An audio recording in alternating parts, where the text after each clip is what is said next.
All right, in this lesson, we're going to basically put everything together that we've learned this week and last week and solve a quadratic by factoring. So remember, if you remember what factoring is, we're going to take this trinomial and we are going to write it as two binomials where we have two terms here and two terms here. And remember that 1x went here and 1x went here, because really there's two x's right there with x squared. So I put an x in each parentheses. And then the numbers that go here and here are the, if you remember from last week, are the two numbers that multiply to 49. And those exact same two numbers have to add up to negative 14. And we talked about how we wanted to list out all the possibilities of 49 multiplying to 49. I believe there's only just 1 in 49 and then 7 and 7. And we're going to have to mess around with the signs a little bit to get this to work, but if I put a negative on both 7s, negative 7 times negative 7 ends up being a positive 49, and negative 7 plus negative 7 ends up being a negative 14, and therefore that would be my two numbers to put in place of the two parentheses. Now from here, we would do what we did in the zero product property video. We would set this equal to 0, we'd set this equal to 0, and then we would solve both of the parentheses, and we would get x equals 7 here, and we would get x equals 7 here. Now in Khan Academy, when you have the exact same answer, we have 7 here and 7 here, they only give you one box. And so they might say something like solution, and they're only going to give you one box. So keep in mind that when you're doing these problems and they're only giving you one box, you should have the exact same thing in the parentheses.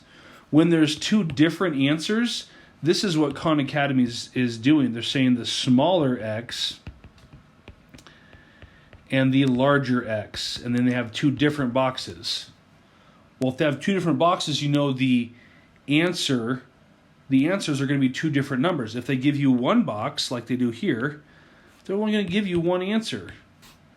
Okay, maybe just a quick little, maybe a logical thing that you can kind of use to maybe make things a little bit easier for you. Okay, so the solution would be 7 in this case. All right, and then so for this one, same thing. We're going to break it up, x and x. And then we're going to say what multiplies to negative 10 and adds up to negative 3. Again, if you want to write out all the things that multiply to 10, you have 1 and 10, 2 and 5.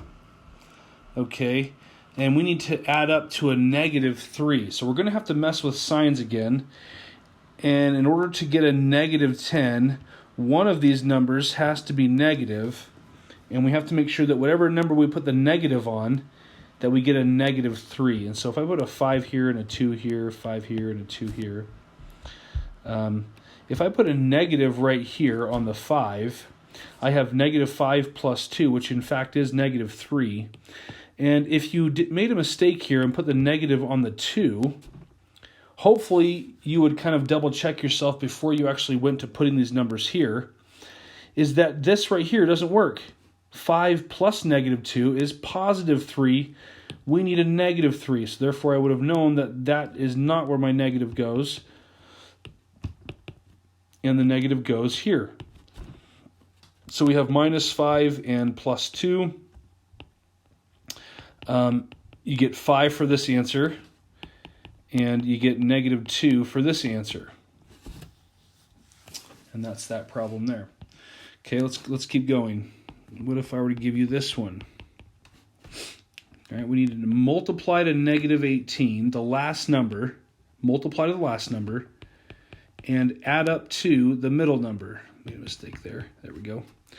And so, again, if I list out the things that multiply to 18, we have 3 options, and we're trying to get to 7. Well, this will either add up to 9 or subtract to 3. This one will either add up to 19 or subtract to 17. And this middle one right here, I'm going to box this one. That's going to either add up to 11 or subtract to make 7. And that's exactly what I want. Okay, so I want that. That's the one I'm going to use. I want a positive 7, so therefore my 2 has to be negative in order for it to work down here. So then I'm going to go x plus 9 and x minus 2. Okay, if you can't see the answers right away, again, make sure you do this. X plus 9 equals 0, and x minus 2 equals 0. Then we're just going to solve each of those individually to get my 2 answers. If you can see the answers right away, great, then just go ahead and write the answers. But if you can't, then do it that way. Just have a couple more for you. Make sure we just get the practice that we need so we can be successful in the con practices. So we need 2 things that multiply to the 21, the last number, and we want those same 2 numbers to add up to 10. And again, we're going to figure out what multiplies to 21. And it looks like that's all we have. And again, these will add up to 22 or subtract to 20. These will subtract to 4 or add up to 10. And those are the 2 numbers we want. And so everything's positive in this problem, so I don't have to mess with signs, because if all of this is positive, then all of this must be positive too. There's no other way to do it. And so you'd get x equals negative 3 on this problem, and you get x equals negative 7 on that problem. And then that's all we would do. Done.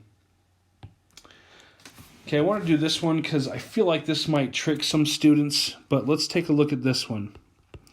Okay, we need to multiply to negative 72, and we have to add up to, well, shoot, there's no number in the middle, so what would be the possibility here? Well, remember there's a 1 right here, so really we want them to add up to negative 1.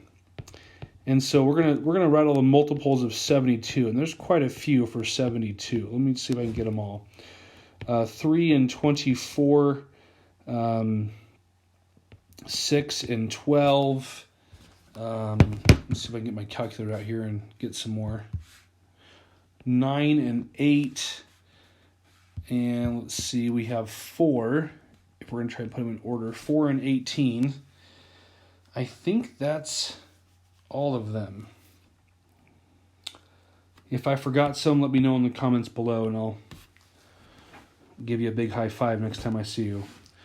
All right, so we're looking to get negative 1. Okay. Well, that one's not going to work. That one's not going to work. That one's not going to work. That one's not going to work, and that one's not going to work. We need 2 numbers that are close to each other so they can subtract to 1. 9 and 8 is my choices for that. And I need a negative 1, therefore the 9 must be negative, and then I can put my 2 parentheses down and get my 2 answers.